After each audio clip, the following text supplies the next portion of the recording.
ایک اور لیکن بریک سے پہلے ایک اظہار افسوس بھی کرنا ہے. ہمارے ایک بہت ہی اچھے دوست تھے, رکن قومی اسمبلی تھے, جناب منیر خان اورکزئی صاحب ہمارے پروگرام میں کئی دفعہ تشریف لائے اور 2006 میں 2007 میں انہوں نے بہت سے امن معاہدے کرائے. اس وقت جو قبائلی علاقہ تھا, اب وہ اس دنیا میں نہیں رہے, ان کا آج انتقال ہو گیا ہے. ہم ان کے وفات پر ان کے خاندان کے ساتھ, ان کے تمام دوستوں کے ساتھ, بلکہ ایک دوسرے کے ساتھ اظہار افسوس کرتے ہیں. اللہ تعالیٰ ان کے درجات کو بلند فرمائے. ایک چھوٹا سا کلپ میں ضرور دکھانا چاہتا ہوں. ایک زمانہ تھا جب منیر خان اورکزئی صاحب ادھر بیٹھتے تھے اور ساتھ وہاں پہ عمران خان صاحب بیٹھتے تھے. کلپ دیکھیے.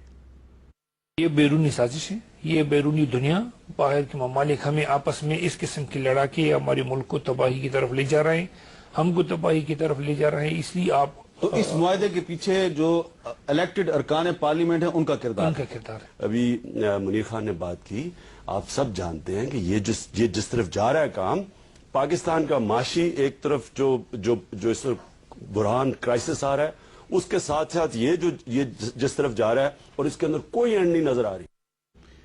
تو ایک وقفہ, اور وقفے سے پہلے ایک دفعہ پھر منیر خان اورکزئی سمیت وہ تمام لوگ جو کرونا سے وائرس کی وجہ سے اس دنیا سے چلے گئے, اللہ تعالیٰ ان کی مغفرت فرمائے, اور جو بیمار ہیں اللہ تعالیٰ ان کو شفا دے.